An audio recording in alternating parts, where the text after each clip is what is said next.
Welcome to this edition of At the Mic. I'm your host, Keith Malinak. Today, we meet Tom Russell, and we hear his story next.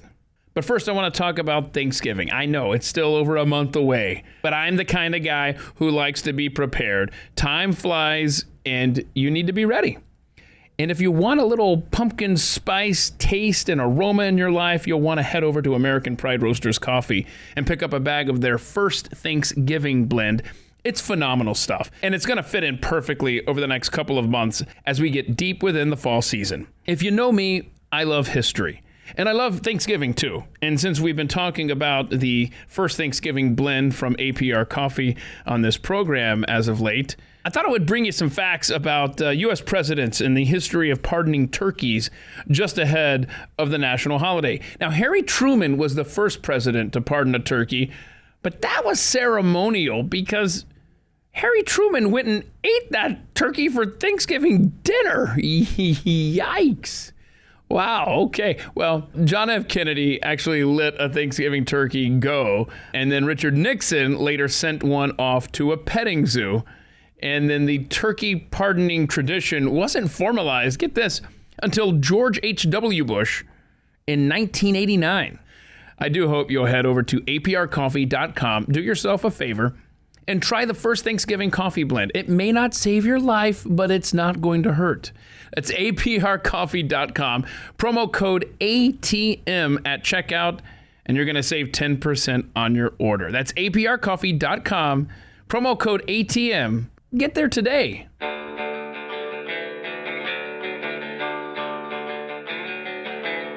You're listening to At the Mic with Keith, an independent podcast production. Tom Russell is my guest this week on At the Mic. He's a firearms expert with connections to a legend in the field, and he's going to tell us all about that. He has traveled the world, and he has some stories to tell from those adventures. He's also got some tips on helping kids to overcome bullies. Without further delay, here's my chat with Tom Russell, starting right now on At the Mic.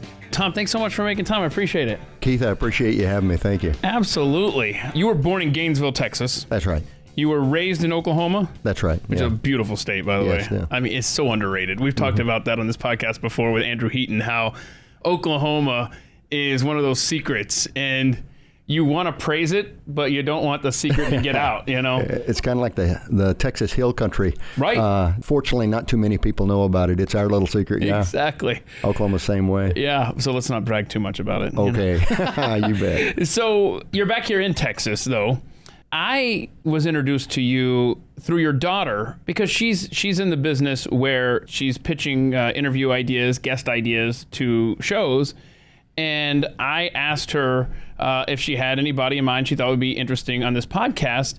And she mentioned you, her dad, and I was fascinated. And I thought, you know what? I want to talk to him. You know, never mind all these other things you're pushing. I want to talk to this guy. So I'm so glad that you made time to come down here. So you grew up with 3 other siblings. Were you the oldest, the youngest? I was the third son. Okay, all right. We've got a little sister, yeah. Okay. Oh, my goodness. So how was it being kind of in the middle there? You know, ours was convoluted upbringing. Yeah. Oh, yeah. Yeah. It was, I wasn't able to be around my older 2 brothers as much as I would have liked as I was growing up. And, you know, just kind of the typical story. It would be difficult to say, okay, what would, you know, your normal childhood look like? You know, it's one of those things. Yeah, man. Okay. So I love the state of New Mexico. Mm-hmm. My family and I have covered pretty much every corner except for Dinosaur State Park, and that's where your earliest memory is, huh? I remember running through there, and I was just walking because I remember running through from place to place with my brother David. And I think that's my earliest memory. Okay. Yeah. Well, that's a good one. New Mexico's another one of those beautiful states that you kind of don't want that secret getting out, you know? Yeah, exactly. Yeah.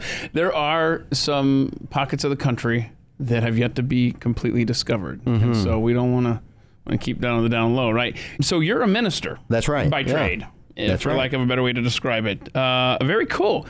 So tell us how, I mean, this is quite a time in our country's history. Yeah. Probably, I don't guess that there's an easy time to preach the word of God in this country, but it just seems like it would be a little bit more challenging these days, huh? Yeah. In the world, as far as what you're up against. Do you know, I mean, obviously there's so much going on, but in some ways that just provides greater opportunity. And when you see such a prevalence of darkness and confusion and the resultant chaos, that really begins to provoke the heart of good people, because they recognize it for what it is. And it actually generates a greater interest in God and His will. It's definitely a challenging time, but it's interesting that when times become difficult, it really encourages the good to rise to the top, to stand up, to speak the truth.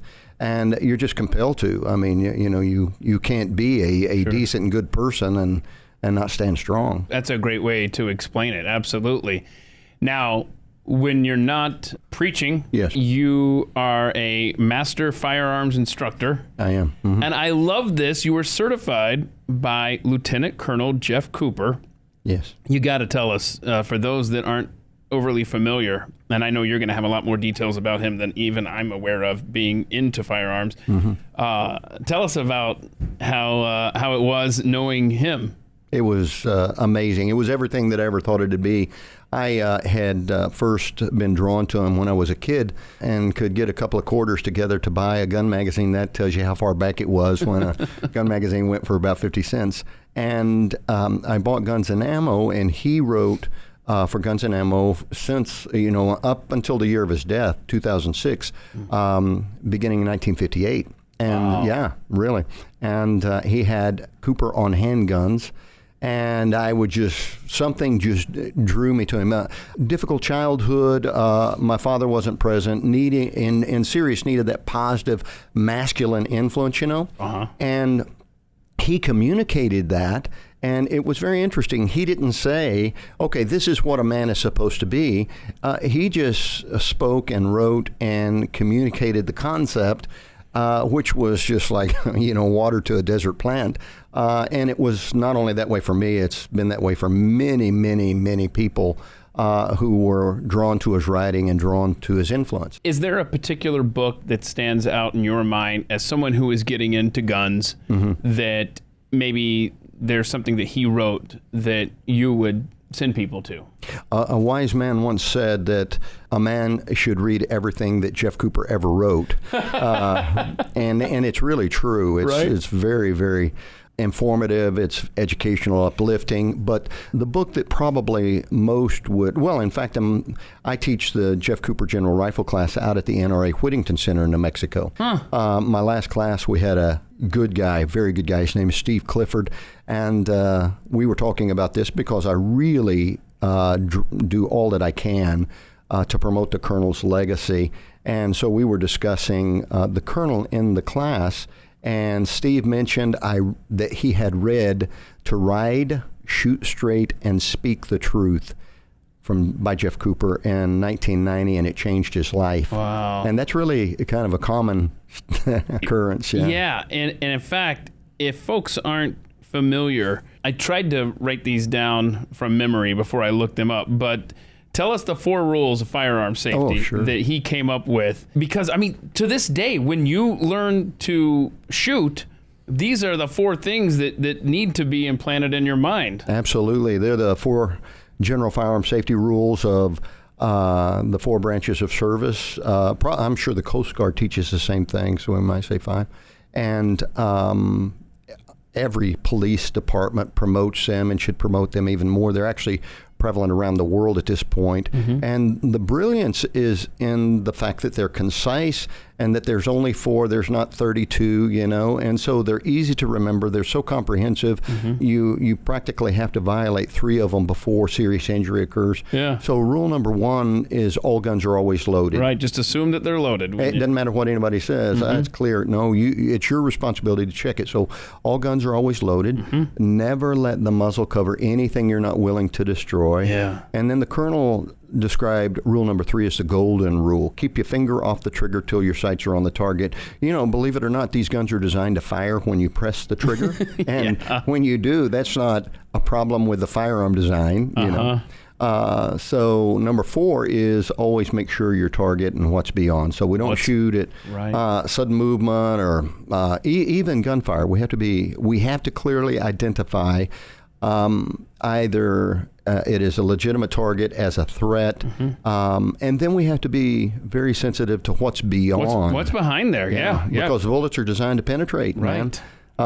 We had a very interesting incident in 2012, December, out at the Portland Mall in Portland, Oregon, where a young man was there with his fiancee, walking through the mall, just having a nice time. They had a little 6-month-old child with them, and they heard gunfire coming from the food court. And so he secured her in a jewelry store behind the counter. And then, being a good, strong man, I mean, he went to the sound of the gunfire and had a Glock 40 with him, licensed to carry. And he gets to the food court, sees the bad guy. The guy is already murdered 2 people, and he is experienced a malfunction with his AR-15.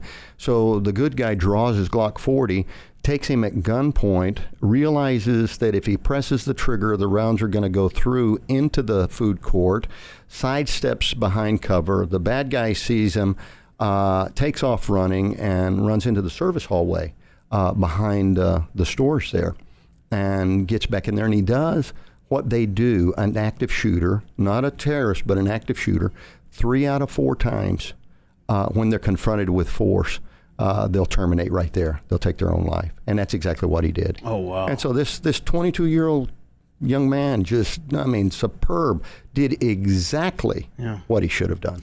I hadn't intended on asking you this, but you just made me think of this. How are you with constitutional carry? And maybe my question is a little bit more nuanced than that. How are you with open carry? Because I'm of the mindset that I'm carrying a weapon.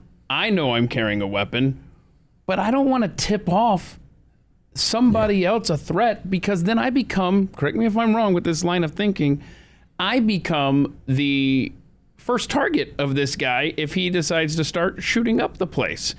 How are you on that, being a gun guy, as far as open carry, I guess, is concerned? Okay.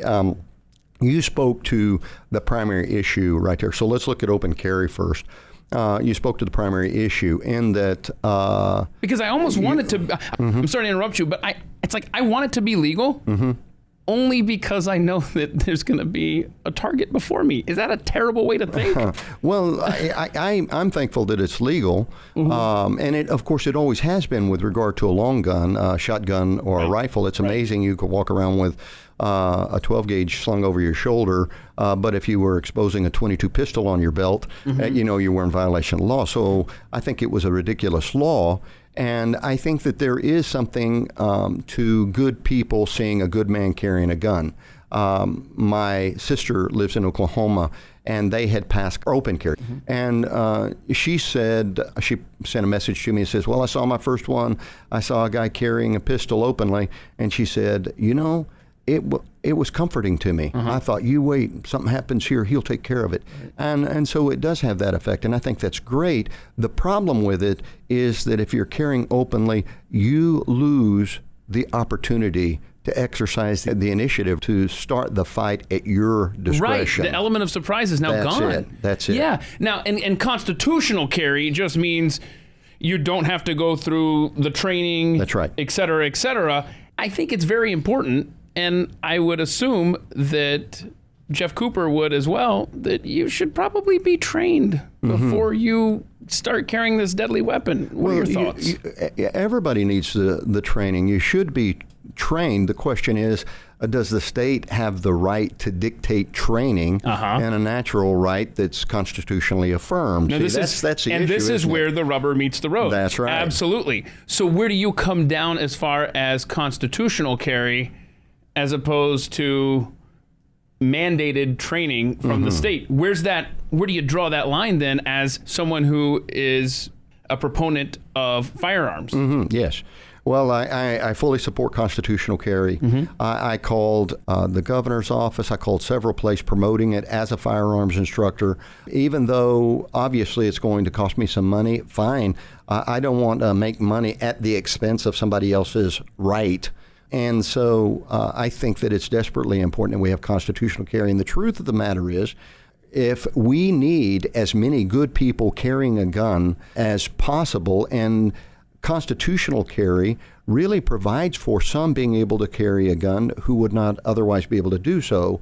Let's say that you have, the example I always use is you have a waitress. She's a single mom. She's got 3 kids. She's doing everything to provide food, clothing, and shelter for them. She has been given a pistol, maybe by a family member or something like that, but she really doesn't have the money for the license or perhaps even my training, and yet she doesn't have the right, the authority to carry that pistol to defend her life from, some potential stalker, maybe an estranged husband or something. Anyway, Right. So I see some real problems with requiring the license. Now, I really encourage everyone to continue to get the license, because if you've gone through that background check, you don't have to go through it again when you go to purchase a pistol, number one. And then number two, if you travel in a state that we have reciprocity with, but they do not have constitutional carry, you can carry concealed there.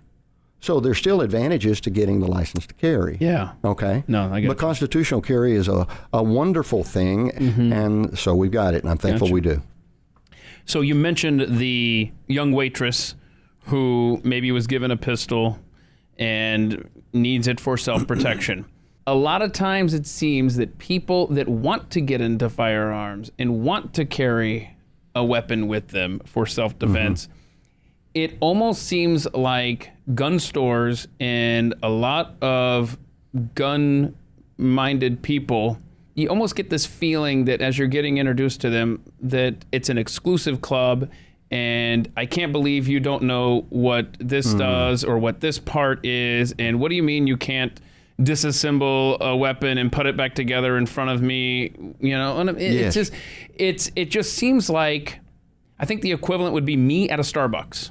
If I'm standing in line and I'm not part of the club, and it's like, I don't know, what is a grande? What's a venti? Oh my gosh, little people, I can't believe you don't know what this is. What do you mean you don't know what a mocha frappuccino? And it almost feels like this arrogance with some people. I don't get that vibe from you, but it seems like there are a lot of gun store owners or gun aficionados who aren't as welcoming as they should be to people that want to participate in this culture. How do we get around that? What would you tell the gun expert that has someone walking in that has never dealt with a gun before to make them feel at ease and say, hey, this is your constitutional right. Let me help you learn it. I would tell them exactly what you just said, that you're dealing with someone who is completely inexperienced, and that their first responsibility is to inform and to encourage, not to impress. And that's the problem. I need you to know that I'm, this big expert, and that I am the elite on this. And no, we need to come at it from the opposite direction. This is my responsibility. When they come to my range, quite often, I'm dealing with females. I'm training ladies all the time, and many of them have never handled a handgun before. And I let them know that by the end of the first day, they're going to know the safety rules. They're going to know the legal and moral requirements for exercising deadly force. They're going to know how to properly handle the gun, load it, unload it, handle it safely. They're going to know how to use the sights, to properly press the trigger, how to stand, how to control the recoil. By the end of the day, they're going to be presenting the pistol from the holster, an efficient draw stroke, putting multiple rounds, high center mass on the target. And I've had lady after lady tell me, you said that, and I didn't really believe it. And then they do it. But it's because that is my job. And it would be whether I was standing behind a counter at a gun shop, or like in my circumstances, I'm out there on the range training them to fight with a pistol, is to inform them in a way that they will most easily receive it, most effectively receive it, and then have the confidence and the knowledge to use it to defend their lives. That's what we're there for. Yeah. I'm not there to impress them. Well, this is Tom Russell. I am there for them and to build them up and to provide them with the skills because they're going to need it. Yeah, and you're teaching them exactly what Jeff Cooper designed. That's great. So aside from being a firearms instructor, yes, and being a minister. You've held other jobs in your life, right? What's it like working in an oil field, Tom? It was brutal. It was my father had worked years and years in the oil field, and when he came out and when I was 18 years old and looked at the rattle trap rig that I was working on, it just really scared him to death. He was really concerned I was going to get hurt because it was such a dilapidated rig. Were you out in West Texas, or where were you? Oklahoma. Southern Oklahoma, yeah. All right, yeah. Because it seems like when you hear about these oil field jobs, they sound tough. But it sounds like, at least today, like you could make some good money out here in the oil fields, but you really have to earn that money, huh? Well, it's a different world. I just found this out recently because I've been out of it for 40 years, over 40 years.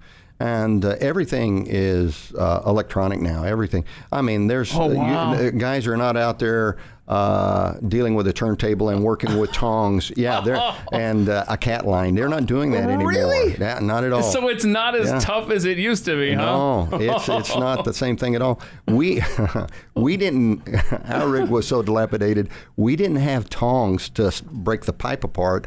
So we were using a 64-inch pipe wrench, and we would wrap the cat line around on it and take out the slack, and we broke the handle off of a 64-inch pipe wrench. No, don't tell me it was spewing oil at the time. No, not at all. Okay. Yeah, we were coming up out of the hole, and but the fact that no one was injured was just. God. You can imagine the stress involved in snapping that, because where it broke it's larger around than your wrist, and it just, of course, snapped it. It's a different world out there today. Of course, they make a lot more money. Sure. But it sounds like the work used to be much more difficult, yet pay much less. It did. Well, of course, you had to factor in inflation and stuff like that, which is, we're talking about probably 1980. That would have been 1980. So we're talking over 40 years ago. Yeah. Okay. You were in the Marine Corps. Mm-hmm. Where are some of the places that you've been? California. Just California? Just Good California. for you. All right. You got to stay stateside. Yeah. I was trained on the mortar. And then, of course, the Marines are going to put you where they want you. And so I was stationed at Concord Naval Weapons Station just northeast of San Francisco. And we were in a special weapons area, and that's what we guarded, waiting for the terrorist attack that never happened. Right. That almost seems like it would be a foreign country, though, today, if you were stationed in California. I was, of course, being raised in Oklahoma. Right. I was expecting all kinds of insanity, and we got out there, and it was just a beautiful area, but it's changed quite a bit. It's changed quite a bit, yeah. So you have been married to Liz for 32 years. Good for you, man. Where did you guys meet? We met right over here in North Dallas. We were working at the same place. Not too long ago, we went back there. It's the Doubletree Hotel now. At that time, it was the Crowne Plaza at Midway and LBJ. And not too long ago, it was pretty cool. We went back, and I took a picture of her in the doorway where she was standing the first time I ever saw her. So it's pretty cool. Yeah, that is cool, man. Very cool. So you've got some hobbies. Yeah. Right? Hunting and shooting, obviously. Yeah. And you've been hunting in Africa. I have. Twice. That's right. That's like a little Teddy Roosevelt action there, Yeah. What did you hunt over there? In South Africa, I hunted non-dangerous game, kudu and wildebeest. Wait, what's kudu? What is it? It's a beautiful. Make me Google this. Yeah, you should. It's a beautiful spiral-horned antelope, and they're as beautiful and elegant, about the size of an elk, a yearling elk, and just breathtaking. Okay. They're the. Yeah. So that's that weird horned animal you always see, but I just never knew the name of. That's what it is. Okay. Yeah. All right. And what else did you bag over there? In South Africa, impala and warthog, and then a few years later. Man, what was that like?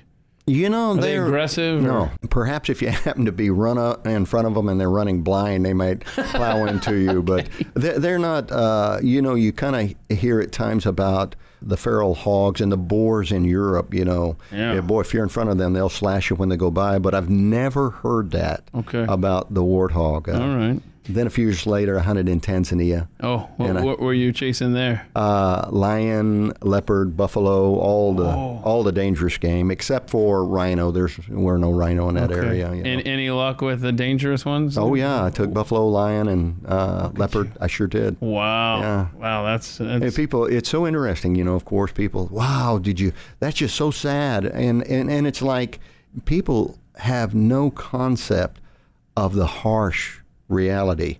Nothing dies of old age in Africa except for possibly elephant.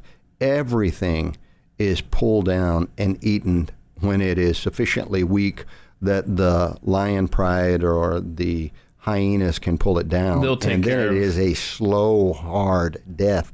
Whereas we're paying an incredible amount of money, the majority of which goes to conservation fees to maintain People don't the animals. They don't realize that. That is, I'm so glad you mentioned that word because it really triggered in me the symbiosis between conservation and hunting. I mean, it's a real thing. Did I use that word right, by the way? Yes, you did. Okay. Exactly. Because, I mean, it's a hand-in-hand relationship. Yes. It's not like, we're out there just mowing down animals and just driving back home and calling it a day. No, it's a relationship. If there was not hunting, and this is a fact, if there wasn't hunting, there would be no wild game or very little of it left in Africa. I hunted in the Selous Game Reserve in Tanzania, and that game reserve is the size of Switzerland. There are 50 concessions, and there was one that was devoted to photographic safaris. And people say, well, we'll just go over there and take pictures. There is no market for that. People are not willing to pay that kind of money, the kind of money it would take. In fact, the other 49 concessions, I assure you, support that 50th, because people are not going to be willing to pay $60,000 to $70,000 to go over there. And now, this was 16 years ago. I'm sure it's well over $100,000, $200,000 to do what I did. And people are not going to pay that to go take pictures. Right. Okay. And so when you stop the hunting and you pull the hunters out of the field, all the outfitting companies, the game scouts who would be accompanying the outfitters, all of those people are out of the job. You pull them out, and then the animals become a nuisance. And I'll give you a quick example. I saw just a heartbreaking video from Kenya, where hunting was outlawed in 1977, and so no big game hunting. And they had a lion coming into a small village, and it was taking livestock, and it was a threat to the villagers. And so the game scouts went out there and caught it on video with a fully automatic AK-47, and they just obliterated this lion, dragged him over into the field, and that was it. In Tanzania, that lion would have brought $60,000 to $80,000 in conservation fees. A portion of that money would have gone to that village. Instead, it's just a rotting carcass out there. And so my point is that all of this, hunters keep the animals alive, and that's indisputable. I mean, it truly is. When you remove the emotion from it, that's the fact. I'm glad you explained it like that. Yeah. I mean, that's fascinating to think it actually is doing more harm than good when you outlaw hunting. It truly does. Okay. It truly does. So you have, I love this, provided security and worked on archaeological digs. So you were providing security while the archaeologists were doing the digging? I was doing both. I was participating with them in the dig and providing security. And this was in Israel and in Turkey. What were the digs for? Well, in Israel, the first dig, we actually worked on several different ones. The first one was between Jerusalem and Bethlehem, and it was really a quite incredible place. It's thought that was the original location of ancient Bethlehem. Wow. And one of the things that contributes to that conclusion is that there was a second century church at that location, and in the mosaic of the floor, it said the birthplace of Christos, the birthplace of Christ, was in that location. Yes. I mean, it's just fascinating.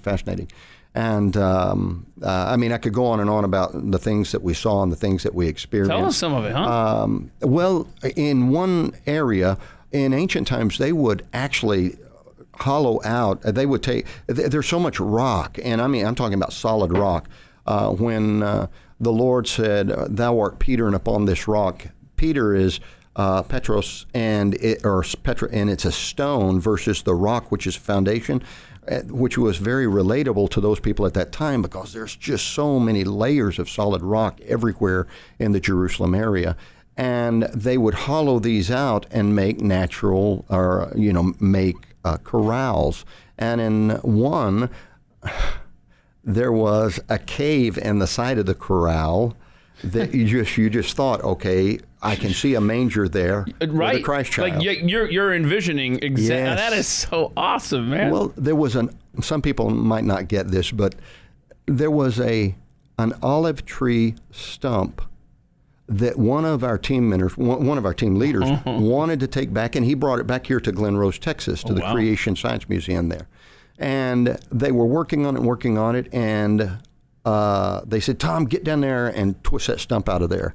And I hopped down there, and I grabbed a hold of that stump, and I started twisting it around and around and around, and the stump breaks loose. And they bring it back to Texas. This is a fact. They bring it back to Texas. Nothing miraculous. This is just natural, but perhaps providential.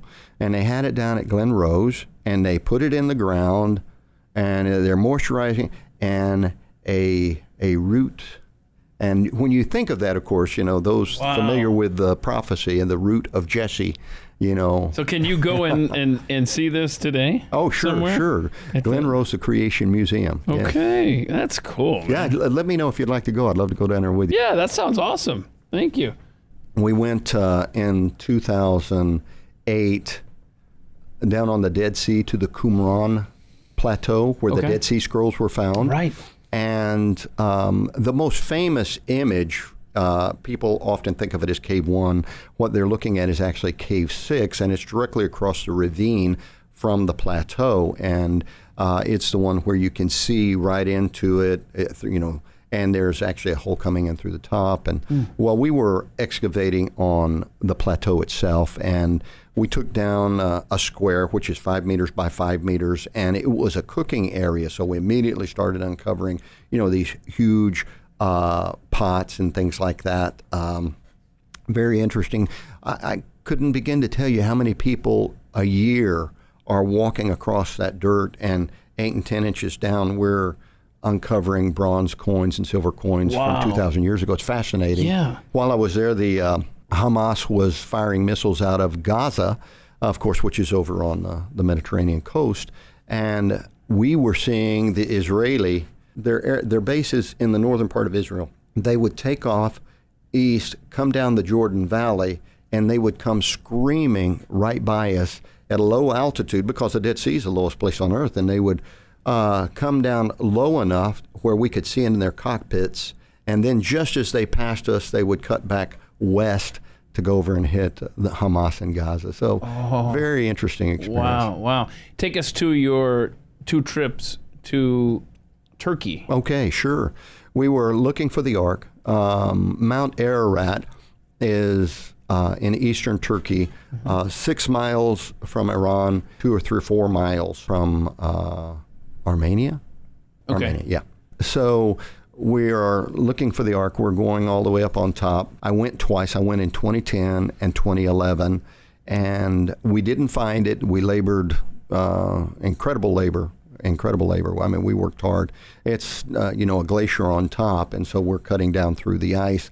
It's a 17,000-foot mountain, and there just simply is no air, and so those who aren't used to it, you take about 5 steps, and then you have to stop and get everything back under control. Right. The first time I went up, it was a bit disorganized. Typically, you want to leave at midnight, and it's about a 4 to 6 hour climb to the peak. And that's kind of typical in mountain climbing because they want to hit the peak in time to see the sunrise. It's kind of a nice thing. But ours was just a mess. And we did not leave until about noon. And so we spend, and regrettably, I was 49 years old at the time, and the gentleman that was with me was 69 years old, and we were both in really good condition for Texans, but we're not used to 17,000-foot mountains. And our Kurds, who I appreciate the Kurds very much, but man, they just walked off and left us. So you've got, these two Texans finding their way up the side of a major mountain in eastern Turkey. And how concerned were you for your own safety at that point? Well, it was you're focused more on just trying to move. People don't realize when you're going up an incline like that and there is no air. It's just no exaggeration. You take about 5 steps and then you have to stop and get it under control. Were you concerned this is where you were going to come to rest? I was before it was over. We came out of the rock field to the glacier. We put our crampons on and we could see the peak. Now we can clearly see the peak. And we crossed the shoulder of the mountain and we're coming up to the peak. Well, our Kurds had already been to our summit camp and were on their way back down. They wanted, through just motions, we don't speak Kurdish, they were asking us if we wanted to follow them back down. Well, I'm thinking, the summit camp's just on the other side of the peak. And I had no idea what we were getting into. They went on and passed. And 5 minutes later, the sun dropped behind the mountains to the east. And the instant it did, the temperature drop, and the effect of that is it creates a vacuum that just pulls the air up to the peak. That's why so often you see pictures of Mount Ararat, and it's crowned with this cloud cover. And so it was. The wind was, 60, 80, 90 miles an hour, and it was a whiteout. And we didn't know how to get to the summit camp. Now, foolishly, and I teach you, Keith, you need to have the means to preserve your life and the lives of others. You need to carry that. That's your responsibility. And I learned an important lesson from this. You can go into another area that isn't your expertise. I'd never let anybody carry my pistol. Mm-hmm. And when I'm in Africa, I never let another person carry my rifle. That's my responsibility. But for some reason, I got on that mountain and I thought, we'll let them carry our tent, sleeping bag, and parkas, and we'll just carry our rain gear. And there was no way we could keep up with them. So we find ourselves next to the peak. We're over 16,000 feet. It's 5:30 in the evening. The sun has gone down to the west. We're dealing with 60, 90 mile an hour wind. It was insane. You cannot see across this room, and we don't have a tent, a sleeping bag, or a parka, and we were going to die. Few, I think, are blessed, perhaps, with the opportunity to see their death and come out of it and learn from the experience. But I'm telling you, that's exactly where we were at. And it was intense. And it's interesting. There's so many things you learn about yourself when you have time to think about it. It's one thing to almost get hit by a car. You don't have time to think about anything. Right. But to have time, we are freezing to death here. And my concern, it never crossed my mind, Tom Russell's going to die. I'm going to lose I was thinking, I'm not going to be able to provide for or lead my family, man. I'm not going to be able to teach another person a good thing. And it built a rage in me that was a ferocious thing. And we prayed that the Lord would show us the next step that we need to take. Now, when we came up over the shoulder of the mountain, I glanced to the left, and up the slope, I saw what I thought were some rocks sticking up through the ice. And we had prayed, Don Patton and I, and we had separated, and it was just going through my mind. I came 8,000 miles. This is so ridiculous. This was so foolish. I had violated basic principles of survival that I knew and that I teach, and this is where we're at. And I glanced over my shoulder, and Keith, it was like the Lord just parted those clouds enough for me to look right at those rocks. I looked at Don and I said, okay, we're going to those rocks. We were going to die there. There was no way we were going to survive on that ice. So we turned, and initially he didn't see it. He had his glacier glasses on, which are very, very hard tinted sunglasses.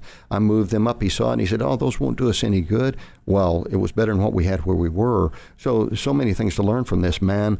Start looking around, identify what may be a way out, and take that step. Okay, anything's better than where you're at, and so we sprinted over there, and it wasn't rocks. The evening before, the Kurds that were carrying all our equipment up had run into the same problem, and so they had dumped our expedition bags and the Pelican, big hard plastic Pelican cases that we were carrying the ground penetrating radar in. They had dumped them right there, and it was just joy. I threw together a windbreak in minutes, and that was the thing, of course, that was killing us. I mean, we had superb Mount Everest capable boots and things like that. It was just the wind, and once we got out of the wind and we could actually get on those expedition bags and get off the ice, we were going to make it. Wow. So many wonderful lessons to learn from that. That's not that I would want to go through it again. No, all set. That's pretty awesome. So what did you discover over in Turkey from an archaeological sense? We didn't discover anything. Okay. And there may have been... It was just survival at that point. At that point, it was survival. Yeah. I went back again the next year, and we had access to what we were hoping were some accurate coordinates that we gained through a satellite effort. I'll just stop there. But regrettably, our GPS and everything on top of the mountain wasn't giving us accurate readings, and it's possible that the Turkish military was thwarting that. It just is, because people probably don't realize this, but the Kurdish resistance group, the PKK, are very prevalent and very active, and Mount Ararat is one of their bases. I see. And every year, in fact, while we were there, as soon as Ramadan ended, we would see the rounds impacting Mount Ararat. In 2011, the Iranians actually came in to help the Turks attack the Kurds on the mountain. And so there's a serious military effort going on over there. It's the most complex, dangerous, ridiculous situation. It's not just the mountain trying to kill you, man. I mean, you have an active war going on around you, and you're up there trying to chip through the ice to find God. I'm trying to dig here. I'm trying to dig here. Could you please hold your fire? Would you mind? We'll continue our chat with Tom Russell in just a moment, but first, I want to ask you if you've tried Dr. Monroe's Freeze Gel yet. It seriously may be my favorite product among the Dr. Monroe's line. There's plenty to choose from. Not only, though, does the Freeze Gel have the same beneficial healing elements as the Pro 8000 cream, but it has that added cooling sensation from menthol that you get through the rollerball applicator. This stuff works for me. I'm willing to bet that it's going to work for you as well. Please head to drmonroescbd.com and at checkout, use promo code Keith, that's KEITH, over at drmonroescbd.com.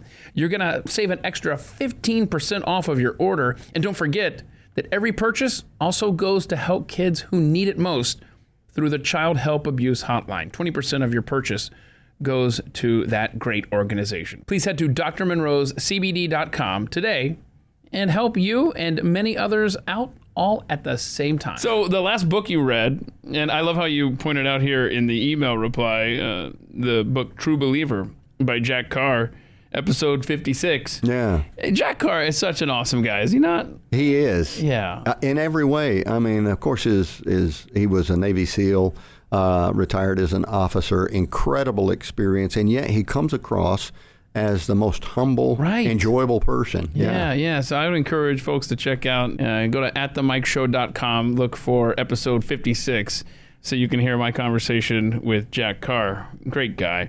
Your 5 possessions on a deserted island: a Bible, a shovel, a saw, a quality machete, not a run-of-the-mill one, right? Yeah. And a satellite phone. Those are very practical things. I don't think you're going to be on that island too long if you got a satellite phone, though. So. I keep having to alter this question, Tom. It used to be if you could keep 5 possessions, right? And I would get different answers than 5 possessions on a deserted island. I'm going to have to just lose this question altogether because people keep finding loopholes like you. Well, I'm going to have a satellite phone, so I'm not going to need those other 4 things for too long. Yeah. That's fun, yeah. But, I mean, your survival instincts would come in handy, right? Oh, yes. Yeah. Let's see here. I like this. The most scared you've ever been, childhood and bullies, but Nothing scares you anymore, huh? No. Yeah. So how did you overcome, if someone's listening right now or a parent of a child that's currently having to deal with bullies, what are some tips, some wisdom that you would give to those who are being bullied? In my experience, it was a question of developing the personal strength to be able to deal with it. And that's not just the physical strength, even though I think that's very, very important. It's the emotional strength. You have to get to a point where you really do not care what they think. If they are wrong and they're being unfair or unjust, then that their bullying actually speaks to their deficiency, not yours. And but you really one of the primary life skills is to develop personal strength and personal skill to be able to physically defend yourself, but especially important is developing the mental toughness to do what needs to be done to protect yourself and to disregard things that are being said that really are unfair and unjust, and realize that those things are unimportant. I think that that's one of the great things that our country is struggling with right now, is that we spend too much time listening to weak, stupid people and their never-ending criticisms. Sure. And how do you convince a young person to tune that stuff out? Because when you're growing up and you're going through these awkward phases of middle school and high school and beyond, quite frankly, it's easy to take the words of criticism to heart. Yes. And to really let them impact you and change how you view life in general. Absolutely. So like with my own kids, they may be facing an issue.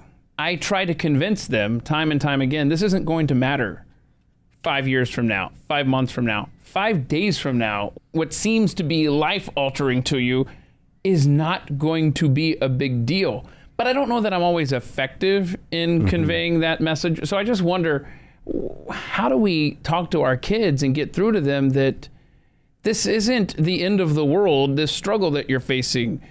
Trust me, that'll come later, kids, when you have a mortgage payment. No, but it's like, I just wonder if there's a magic bullet, so to speak, as far as how to convince kids that what they're facing is going to pass.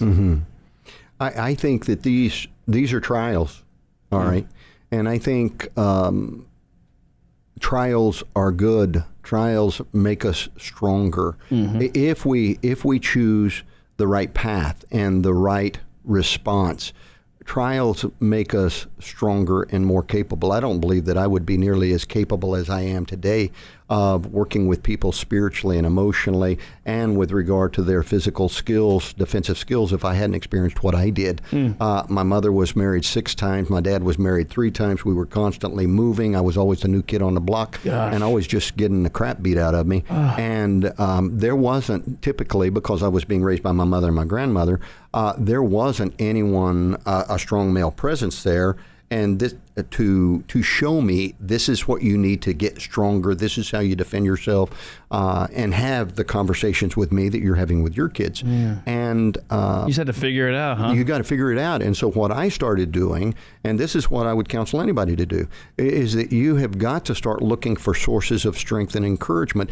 One of the most powerful things, Dr. Jordan Peterson points this out all the time, one of the most powerful, important things that we can do in life is assume personal responsibility. And so unfair, no, it's not fair. I don't let my kids say that word, by the way. The word fair is a 4-letter word in my house. Because reality doesn't care. Right. I don't have anybody to guide me here. Reality doesn't care. And so we assume the personal responsibility and start looking for resources that will provide us with direction with regard to developing our own mental and emotional, intellectual and physical strength, spiritual strength most certainly.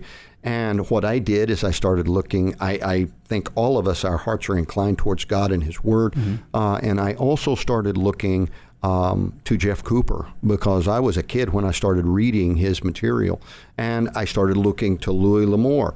And people say, well, Louis L'Amour just wrote the same book over and over again and just gave it a different title. The principles of positive masculinity, of a man developing the physical strength and skill to do what needs to be done, not only to protect himself, but to protect others. I so desperately needed that, and I think most of us do.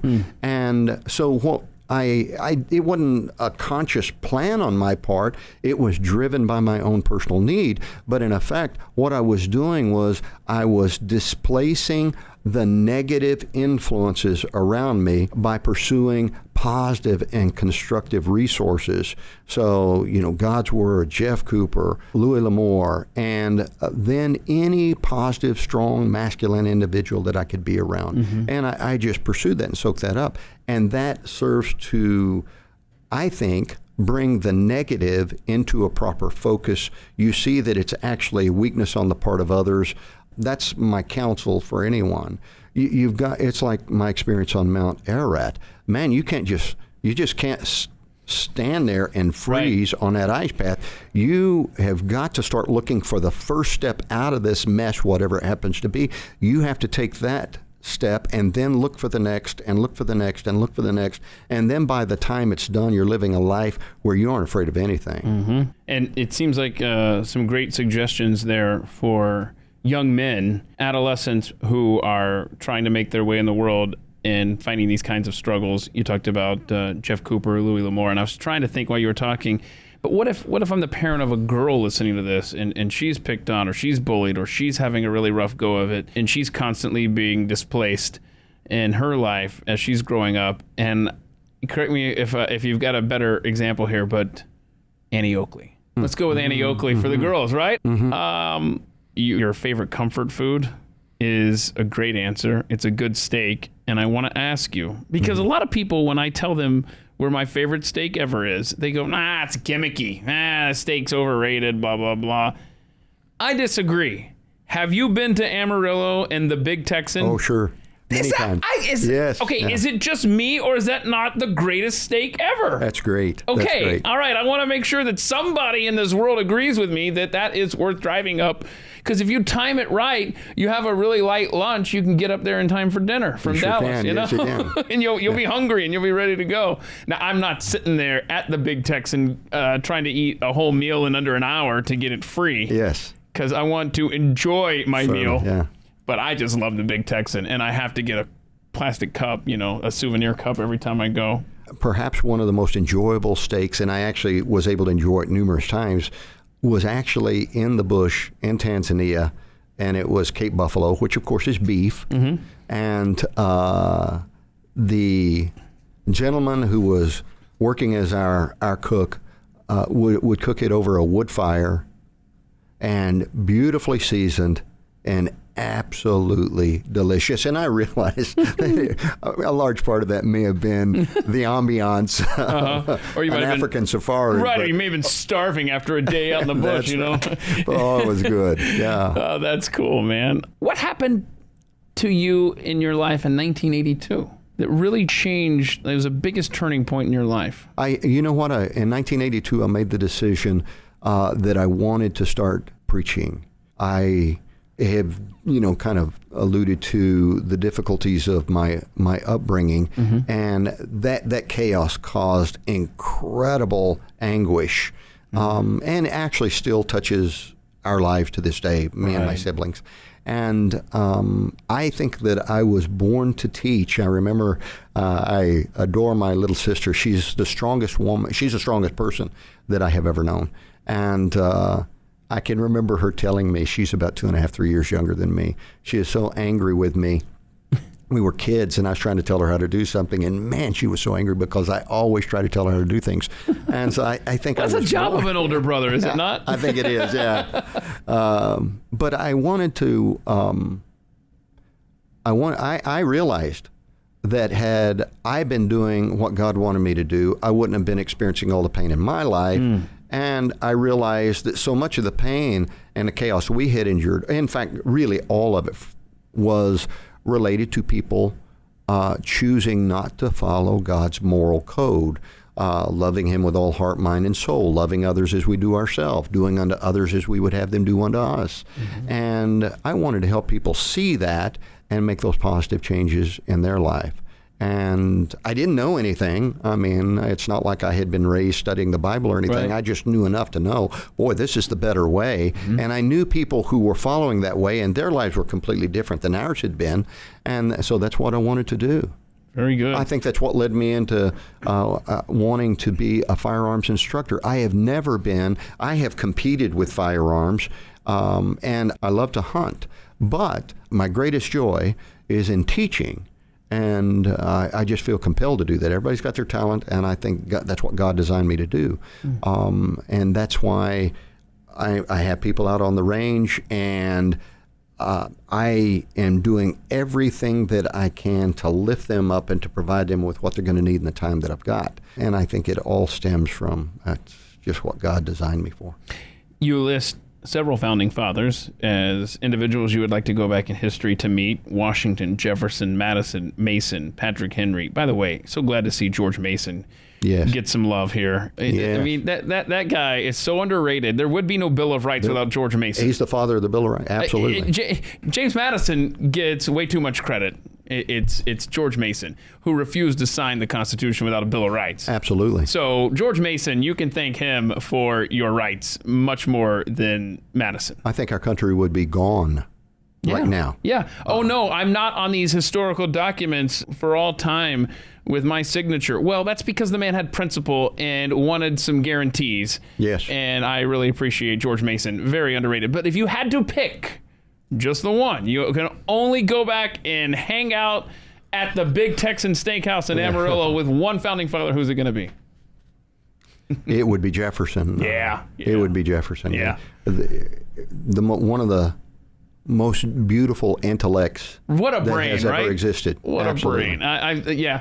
I'm with you on that. It wouldn't be much of a conversation, though, because I would just want to feed some questions and let him talk. Yeah. And correct me if you've got a different impression of Jefferson, but I can identify with him because I prefer these conversations like you are having with me one-on-one. Yeah. You get me in front of a crowd, I just don't thrive. Not at a party, not in a big crowded setting. And I think he was the same way, whereas he would not speak that much at the Continental Congress. His brain was constantly going, and I guarantee you, if you sat down with him in Amarillo at the Big Texan Steakhouse one-on-one, like you said, you feed him questions, and his genius will just spill out.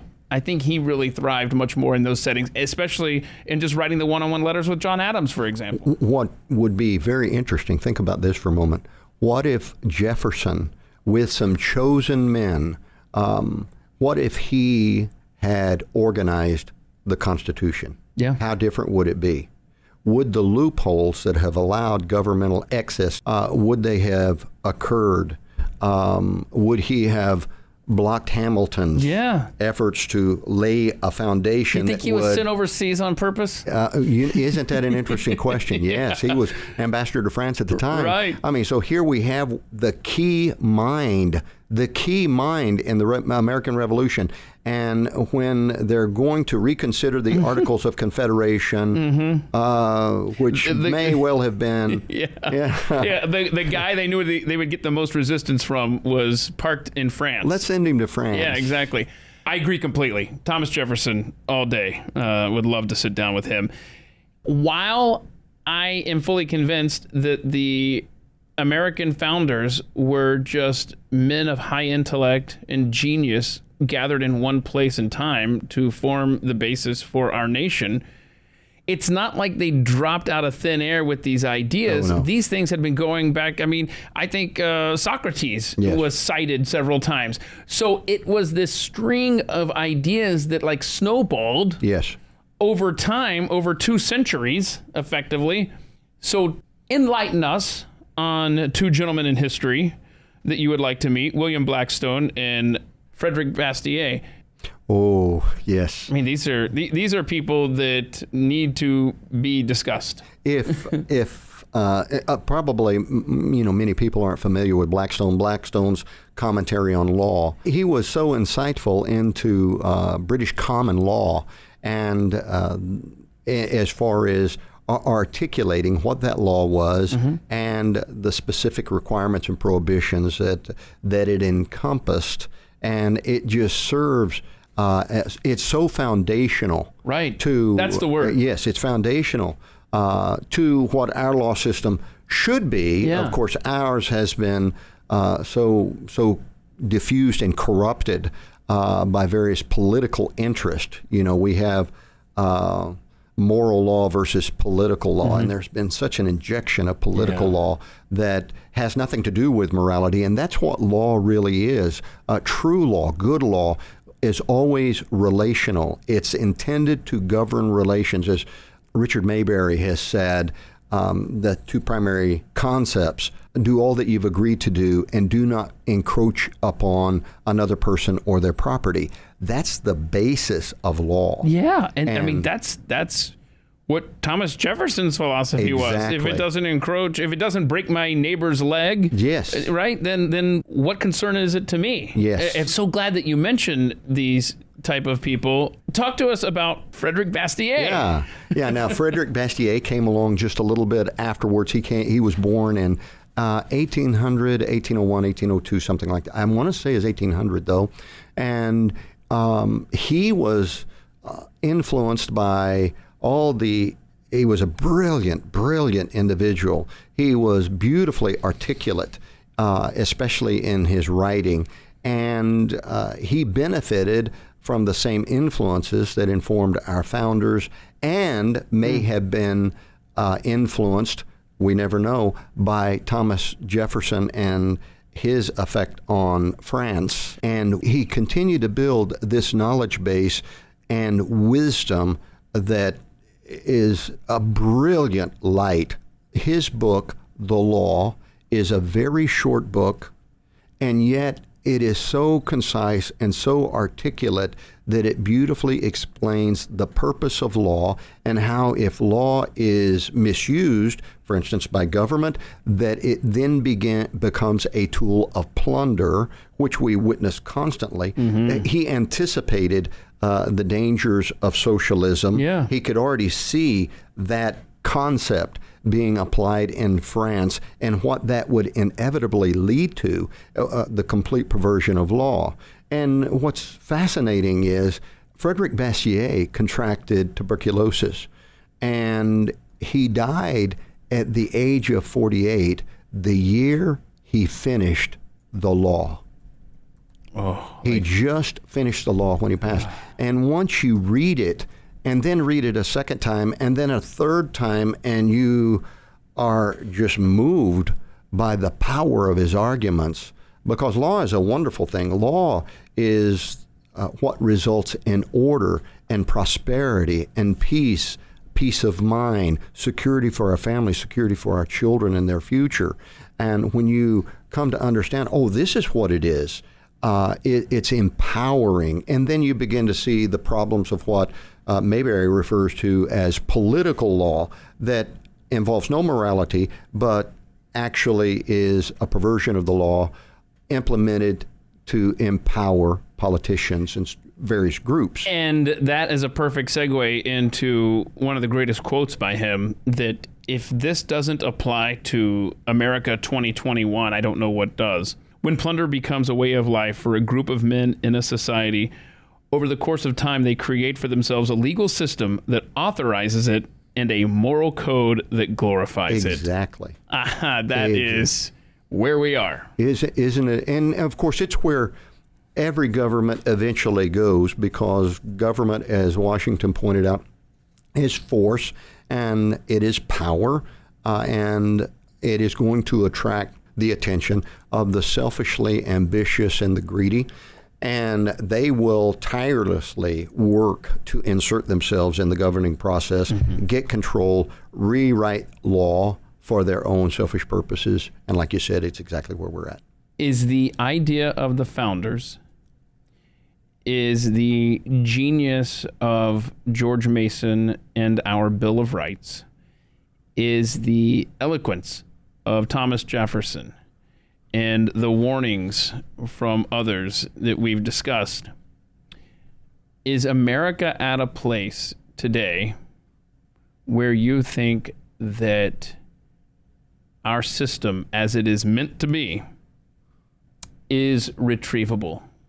Maybe not 100%, but do you think that we are past that? Have we crossed the Rubicon as far as, and I don't like to get so heavy on this podcast because I specifically set this up so that I had a place to talk to people aside from the daily grind of all the political stuff that we discuss on my real job, which is Pat Gray Unleashed, that podcast. But I do want to ask you, because I think that your brain operates along those lines. Do you see genuine hope for our country, or where are we right now? Absolutely. Absolutely. I absolutely. I'm glad to hear that. I appreciate that.